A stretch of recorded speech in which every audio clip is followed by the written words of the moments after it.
I want to talk about what a social media manager should do, what that term actually really should mean, and then allow for you guys to kind of process this in your brain and think, if I'm paying a social media manager to help me with my social media content and any of these things are happening, then maybe I need to revisit it, right? So let's talk about, first and foremost, a couple of things that I don't like about the social media manager term. So when I talk to people that call and schedule time to chat with me on my calendar, or our VIP clients or our course students or whatever, a lot of the times they are coming to us after having had a bad experience or a subpar experience with somebody helping run their social media. What does that mean? A lot of the times you guys hire either a VA or a younger somebody who is maybe really good at Instagram, really understands the platform. Maybe it's somebody who you're paying $500 a month to help you write captions and make sure that you're posting consistently. On the VA side, maybe it's someone you're paying, $5 an hour because it's cheaper, but they're supposed to be going out and engaging on the platform for you. They're going out and creating content. But a couple of things are happening. The first one is, if you're looking at your Instagram account or you're looking at your Facebook account or any combination thereof, and a lot of the content that you're putting out is stock images or it's Canva templates that have stock images in them, you're doing it wrong. And your social media manager is wasting your money. I'm just going to say it that way. And I'm in a get to the point directly mood kind of thing going on today. So my team is used to me being very direct. And so I'm going to say that to you guys. If you're posting a bunch of stock content like that, what's happening is that it's just filler content. So in your head, you're telling yourself, great, I checked the box. Like, yes, we posted on social media. Yay for me. But in reality, all you're doing is adding to the white noise on the platform. If you are guilty of that, you are absolutely not alone. If you are currently paying someone to help you with your social media and that's the content that's being put out, you need to bring this up on your next call with them. Or you need to send them a text message and you need to say, hey, no more stock content, because all it's doing is adding to the white noise of everybody else that's posting on the platform. And you guys don't want to be that, right? You guys want to be unique. You want to be different. You want to be your own individual brand. If this is something that your social media manager is doing, you need to fire them or you need to have a conversation with them and change it. So that's number one of one extreme. Now, the other extreme is actually a conversation I just had last week with an agent that's actually in Canada. She found me on Instagram. We had a wonderful conversation. We actually talked for well over an hour. And when I looked at her Instagram, we actually had the opposite problem for her. So the person that she was having help her with her social media was doing a phenomenal job on the branding side. The templates were beautiful. They were not stock images. The photography was beautiful. But if you looked at her account, it was almost too pretty. Now, what does that mean? Is being too pretty a thing? The answer is yes, because if you're posting every piece of content in the form of a template, then there's no person behind that. So this particular lady, her name is Christine. Christine and I were talking about it, and I was looking at all of it, and I said, Christine, the problem with your content is not that it's not valuable. It's that we don't know who Christine is in conjunction with all of this other beautiful content. Every single piece of content she put out was almost too overly branded, and there's no intention or emotion behind the content, right? This person might be a little bit too perfect. What am I missing? It's kind of what our brains psychologically tell us.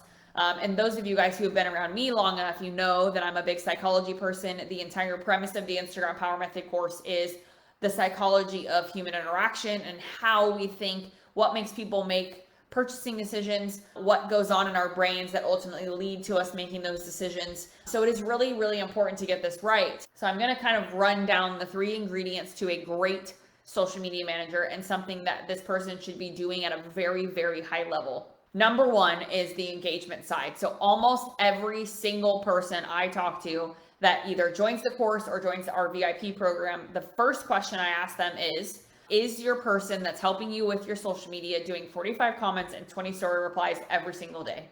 95% of people say no. 95%. There is one person, maybe 2 out of 100 that will say yes to that. And that is zero exaggeration. My whole team is probably watching this and they know that that's what we're dealing with. We're sitting with a bunch of people who understand that they need to be on social media. They're paying for somebody to help them with social media, but they're not getting the conversations out of the social media that they need. Is the person that is helping you build your social content, are they doing 45 comments and 20 story replies? And are they doing it at a very high level? There's a difference between doing comments and doing story replies and just like double tapping the heart and saying awesome content, right? So if you have somebody that's helping you and doing engagement for you and that's what it sounds like or that's what it looks like, that is not going to do you any good. Unfortunately, it's just not going to convert the way that it should. Now, will you get new eyeballs on your content? Will you maybe grow some followers here and there? Yes.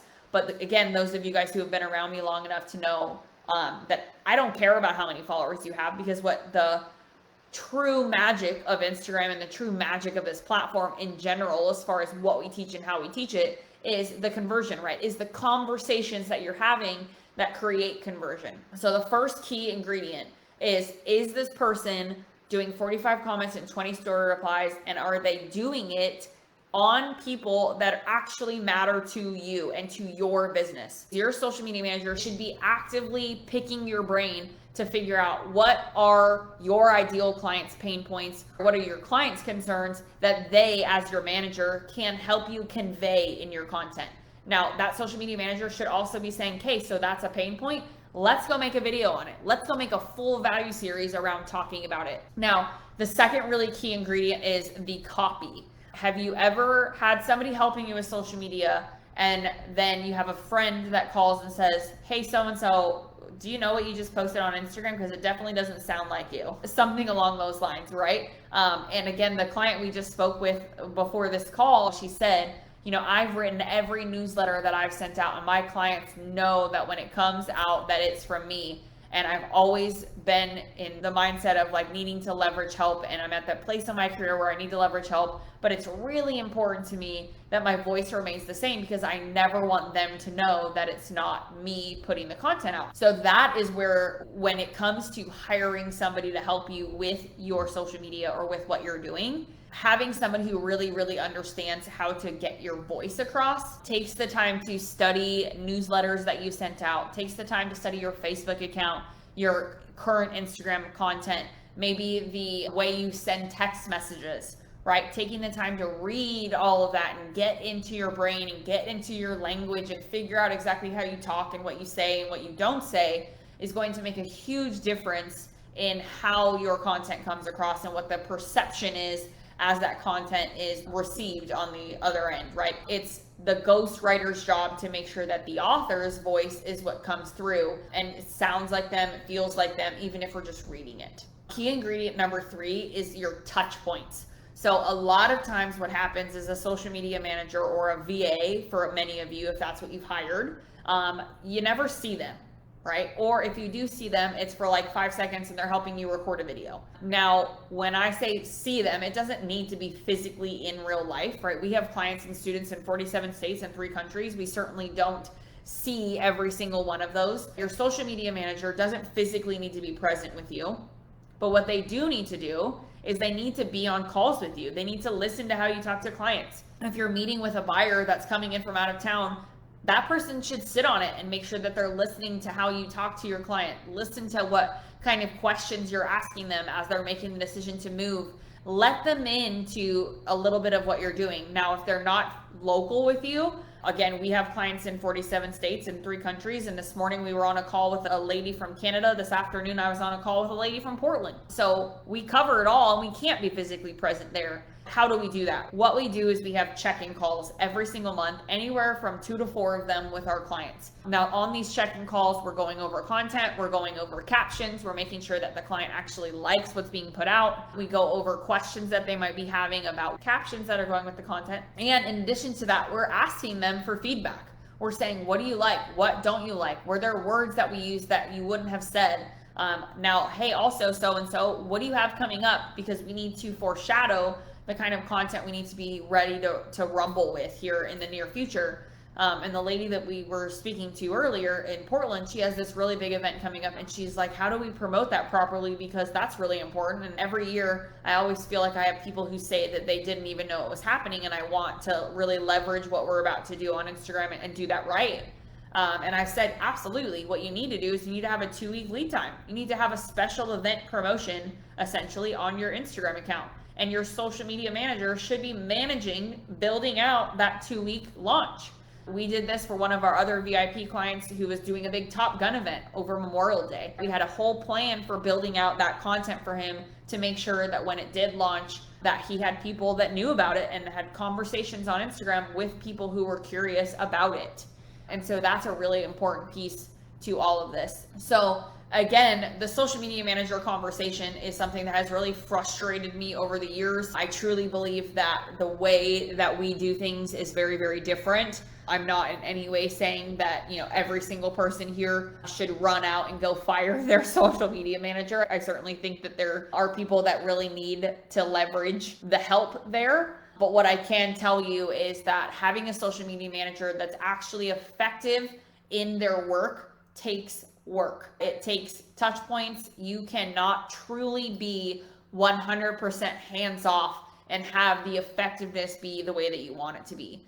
So I'm going to leave you guys with an invitation. If you are in a place in your business that you want to make Instagram more profitable, you want to actually make it a platform that can really be something that you dreamt of for your business or where your business needs to go, we want you to have that, right? We want to give you the opportunity to have that same outcome that so many of our clients do. So if you are a realtor or a loan officer and you really want that, you want to create an Instagram that is wildly profitable, then we would love to work with you.